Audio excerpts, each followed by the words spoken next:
بسم اللہ الرحمن الرحیم۔ السلام علیکم ورحمۃ اللہ وبرکاتہ۔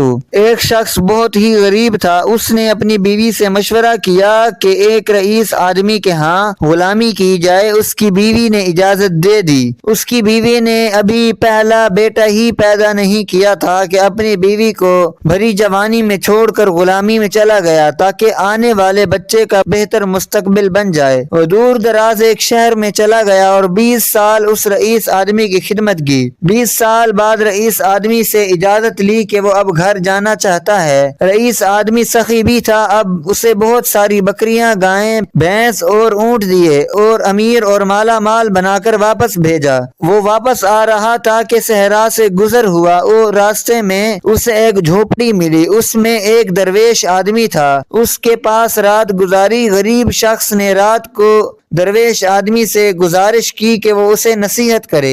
درویش نے کہا کہ میں نصیحت تو کروں گا، لیکن میں نصیحت کرنے کی قیمت وصول کرتا ہوں۔ اس نے قیمت پوچھی۔ کہا کہ ہر نصیحت کے بدلے ایک اونٹ۔ اس نے کہا کہ میں مالدار ہوں، نصیحت مل جائے تو اونٹ کی کوئی بات نہیں۔ اس نے قیمت ادا کی۔ بزرگ نے نصیحت کی۔ نمبر 1، جب بھی آسمان پر تارے لائن میں دیکھو تو فوراً کسی پہاڑ پر چلے جانا، سیلاب آئے گا۔ اس شخص نے کہا کہ یہ نصیحت کسی کام کی نہیں، مجھے کوئی اور نصیحت کی جائے۔ درویش نے کہا کہ نہیں، قیمت ادا کرو۔ اس شخص نے ایک اور اونٹ دیا۔ نمبر 2، بزرگ نے کہا کہ جب بھی کسی شخص کی آنکھوں میں شیطانی چمک دیکھو تو اس سے بچنا کہ وہ تمہیں قتل کر دے گا۔ اس شخص نے کہا کہ یہ نصیحت کسی کام کی نہیں، مجھے کوئی اور نصیحت کی جائے۔ درویش نے کہا کہ نہیں، قیمت ادا کرو۔ اس شخص نے ایک اور اونٹ دیا۔ نمبر 3، بزرگ نے پھر نصیحت کی کہ رات کو پچھتا کر سونا، لیکن کبھی بھی انسان کو قتل نہ کرنا۔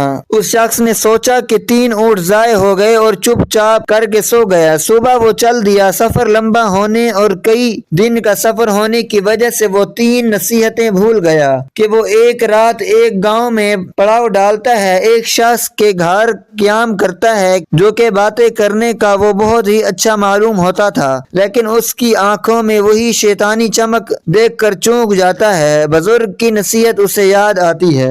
رات کو وہ اسی کشمکش میں اسے نیند نہیں آتی۔ وہ اٹھا اور بستر کو اس انداز سے پھیلا دیا کہ معلوم ہوتا تھا کہ کوئی سویا ہوا ہے۔ وہ آدمی آیا، اس کے ہاتھ میں خنجر دیکھ کر وہ پریشان ہوا۔ وہ آیا اور بستر پر خنجر مارنا شروع کر دیا۔ یہ آیا اور اس کو پیچھے سے پکڑ کر مارنا شروع کر دیا اور اسے باندھ دیا۔ پولیس کو بلایا اور اس کو پولیس کے حوالے کر دیا۔ آخر کار وہ رات کو اپنے گاؤں میں پہنچتا ہے اور اپنے گھر کے پاس پہنچ کر دیکھتا ہے گھر میں اس کی بیوی کسی کڑیل نوجوان کے ساتھ چارپائی پر سوئی پڑی ہے۔ اس شخص کو غصہ آیا اور دل میں خیال آیا کہ اس نوجوان کو قتل کر دوں۔ جیسے ہی وہ ارادہ کرتا ہے، اسے اس درویش کی بات یاد آتی ہے کہ کبھی بھی قتل کر کے نہ سونا، پچھتا کر سو جانا۔ وہ سوچتا ہے کہ پہلی بھی نصیحت کام کر گئی، دوسری نصیحت نے بھی کام کیا، لہذا وہ گاؤں سے باہر آ جاتا ہے۔ صبح ہوئی، اس کے دل میں خیال آیا کہ گاؤں والوں سے اپنا حال دریافت کروں۔ جیسے ہی گاؤں میں جاتا ہے، اپنے بارے میں دریافت کرتا ہے۔ گاؤں والے بتاتے ہیں وہ شخص بہت ہی غریب تھا اور برسوں پہلے روزی روٹی کمانے کے لیے چلا گیا۔ اس نے مزید دریافت کیا کہ جب وہ جانے لگا تو بچہ ہونے والا تھا۔ گاؤں والوں نے بتایا ہاں، اللہ نے اسے ایک بیٹا دیا ہے جو اب ایک کڑیل جوان ہو گیا ہے۔ اس کے ذہن میں آیا جو رات کو نوجوان تھا